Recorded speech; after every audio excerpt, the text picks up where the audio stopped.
Alright, in this podcast we're going to practice calculating pH along the titration curve involving strong acids or bases with weak acids or bases. Alright, so this problem here we're going to try to do in class, hopefully in a whiteboarding, so I'm going to move on to the others. Okay, so this first problem is we need to find the volume and pH of this strong acid, nitric acid, needed to reach the equivalence point in a titration with 2.65 liters of 0.6 molar pyridine. This is a weak base, and we have the Kb for it. Okay, so the first thing we have to do is write the balanced equation. So we have an acid, H+, and I'm just going to call pyridine a B for base, and that base picks up the H+ from the acid, and I'm going to also end up with water, but I don't really need that. In my ICF table, whenever we're doing titrations, we have to start with ICF because first we have to look at this one-way reaction and see what's going to happen with the neutralization, which thing is going to run out first. Okay, so first I have to find what my number of moles of my base is, so I'm going to take the 2.65 liters and multiply it times the molarity, and I get 0.15 moles of base. Okay, if I'm at equivalence point, I must have exactly the same amount of moles of the acid because that's the definition of equivalence. Okay, I'm going to lose both of those, and I'm going to gain 0.159 moles of the weak acid BH+. So finally, I'm going to end up with no H+, no base, but I'm going to end up with the weak acid or the salt of the weak base. So when I do that, I have to figure out what's going to happen to that. What is the pH of that going to be in all the water that it's sitting in? So I write my balanced equation, BH plus water is going to give me B minus plus H3O plus. It's going to be a proton swap. It's always a proton swap. And because this is a equilibrium expression, I need a two-headed arrow, and I need to, it's not going to go to completion like the neutralization will, so I need an ICE table, and if I'm using an ICE table I have to have molarities and not moles. So I got to figure out my molarity of my BH+. Okay, so I know my BH+ that I produced in moles was 0.159, but I got to figure out the total volume that it's in now. Now I know that I had 2.65 liters of the pyridine, but I got to figure out how many liters I had added of the nitric acid. So to do that, I'm going to take the moles of nitric acid and multiply it times the molarity to figure out that I have 0.356 liters of the acid. I'm going to add it into the volume here, calculate my molarity, and I get a molarity of 0.0529 for the BH+, so I put that into my table. Initially I have no products, and you know, this is typical rice table, right? I'm going to end up with x squared on my products and 0.0529 minus x. Alright, so I have an acid here, and ended up with an acid, so I need to use a Ka, but I was given a Kb. So I have to figure out what my K is by dividing Kw by Kb, and when I do that I get a Ka of 5.88 times 10 to the minus 6. So I'm going to set that equal to my equilibrium expression, which is x squared over 0.0529 minus x. My x I'm going to ignore because it's insignificant compared to my Ka is so tiny. I'm going to solve for x, and what I'm going to get is x squared is equal to that. Take the square root, and I end up with my x of that. Now that's going to be my concentration of H3O plus, right, or H plus. So I can just take the negative of the log of that, and when I do that I get a pH of 3.25. Okay. Now one of the things that I notice here is that the pH is acidic, and that makes sense because I have a strong acid and a weak base, so it should come out strong. Okay, Now I have the same acid, nitric acid, this time with a different amount of a different weak base. So again, I am starting this time with finding out how many moles of the base I have in my flask. I should not start with my balance equation, so I'll do that now. And remember, we're doing a titration, so we got to start off with the table with moles. So that's going to be an ICF. I have the ammonia reacting with the acid. Okay, and I have my number of moles of my NH3. If I'm at the equivalence point, I'm going to have the same number of moles of my H+, and I'm going to lose that amount of both of those. They're going to be gone, and all I'm going to have left is the salt.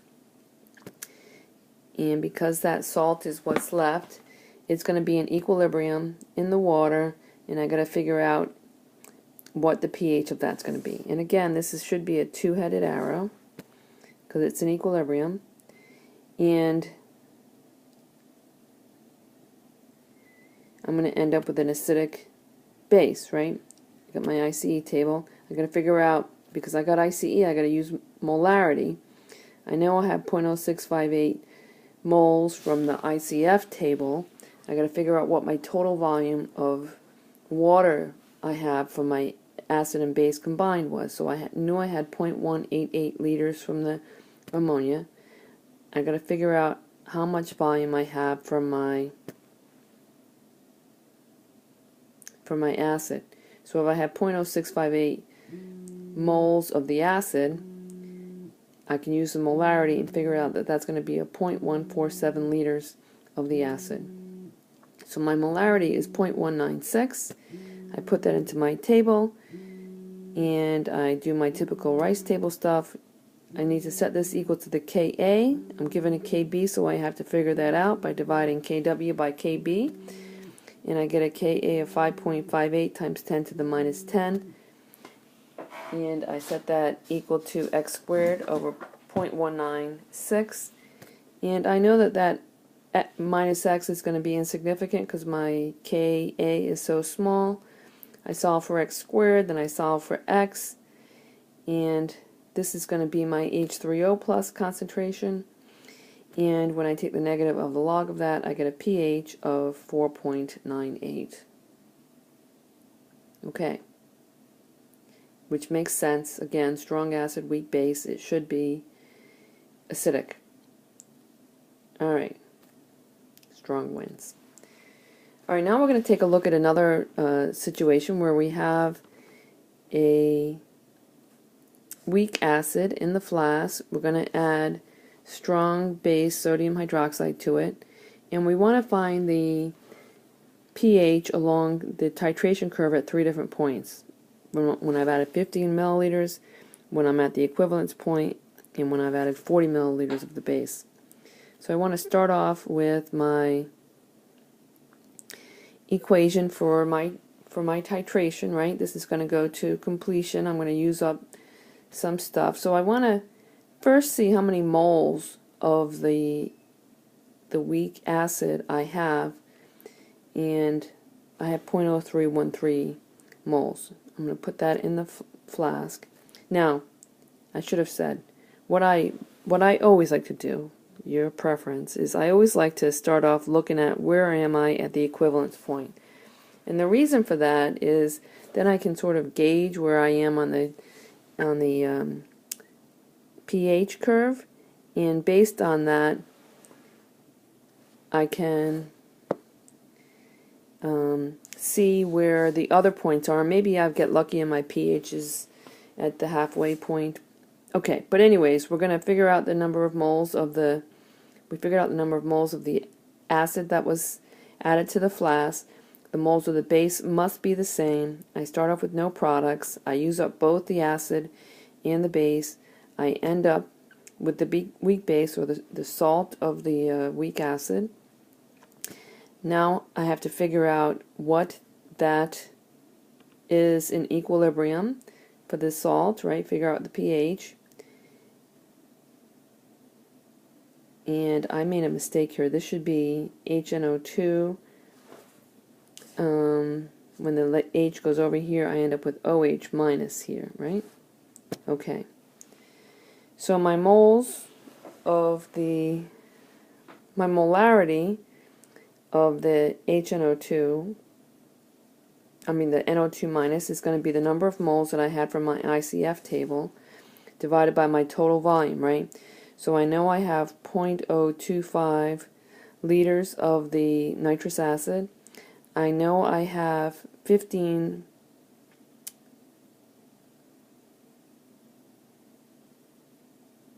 Oh, I don't know how much base I have. I have to figure that out. So I have 0.0313 moles of the hydroxide. I use my molarity to figure out I have 0.02976 liters of the hydroxide. I add that in to my molarity calculation, and when I do that, I get 0.0571 as my molarity of my salt or my weak base here. I'm going to put it in the table, and initially I have no product. I'm going to lose X, gain X.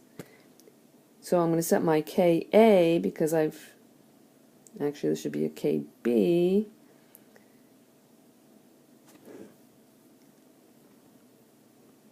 which I'm going to get, this should say Kb, which I'm going to get by dividing the Kw by the Ka, and once I get that Kb, I'm going to set it equal to x squared over 0.0571. I know that the x is going to be insignificant. I solve for x, which is going to be my hydroxide concentration, and I take the negative of the log of that, and I get a pOH of 5.93, and therefore my pH is 8.04. And this makes sense because I'm adding a strong base to a weak acid, and I should have a basic equivalence point. Okay. So now that I know that the equivalence point is at 30 milliliters, I can draw a rough sketch of my titration curve. So I know that 30 is the, just below 30 is the equivalence point. So I'm asked next for, well, the first thing I was asked for was at 15 milliliters. Now I'm not quite at 30. The pH should be really close to the pKa, but it's not exactly there, so I'm going to go ahead and do the calculation to see exactly what my pH is at 15 milliliters. So let's do that problem. I have the same equation, okay, and I'm going to do an ICF. I got to figure out how many moles of the acid I have, and I know, just like I did in the last problems, that I have 25 milliliters. I know the molarity, so I have 0.03125 moles. I'm going to put that in my table. I got to do the same thing with the moles of the base.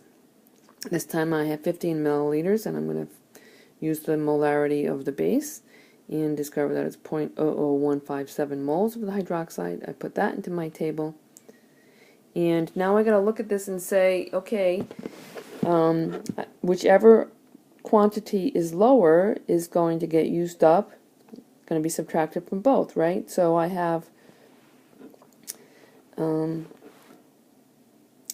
more of the weak acid, so I'm going to use up all the hydroxide. I'm going to subtract that amount from both sides, add it to the product side, and then subtract, and what I have is just some weak acid, no hydroxide, and the salt of that weak acid. So if I look at that, I've got a weak acid, its conjugate base, so I have a buffer. So I have to do this, solve this as a buffer problem. So in order to do that, pH is going to be pKa plus log of the base over the acid. My pKa is, my Ka is given to me, and then I can take my, let me just pause here for a second, I went a little too fast. I took my base concentration, which is the NO2 minus, and I can use moles or I can use molarities. Both will work, and I put that over the concentration of my acid, take the log of that, and when I do that, I end up with a pH of 3.34. So if you notice, my pH of is equal to my pKa, and I guess I was close enough in that titration curve where I was close enough to the halfway point that in fact I could have just said pH equals pKa. Okay. Alright, last thing we have is when we have, looks like an excess of the sodium hydroxide. 30 milliliters was the equivalence point, so let's go ahead and do the same kind of thing. I want to figure out what I have left over after the neutralization. So some of this I already knew the concentration or the number of moles of the acid. In order to figure out the number of moles of the base, I just do my calculation. I'm going to subtract the smaller of the two. In this case, I'm going to end up with excess of the base. So what I have here in the flask is I have strong acid, 0.001 molar. I have 0.003 molar of the weak base. So I have two bases. But this hydroxide is much stronger than the NO2 minus. And, you know, the Kb on this is going to be something around 10 to the minus 10. Tiny, tiny, tiny compared to the hydroxide. So all I have to worry about is the pH that I get from the hydroxide. This will end up being insignificant. Okay. So the pOH is going to be the negative of the log of the concentration. So I got to take my moles of OH and I got to divide it by the total volume that I have in the flask. And at this point I have the 0.025 liters from the acid and the 0.04 from the 40 milliliters of base. And when I do that, I get a molarity of 1.78. So my pH is, I'm sorry, when I do this calculation, I end up with a pOH of 1.78, and I subtract that from 14 and get a pH of 12.22. So I'm going to stop there.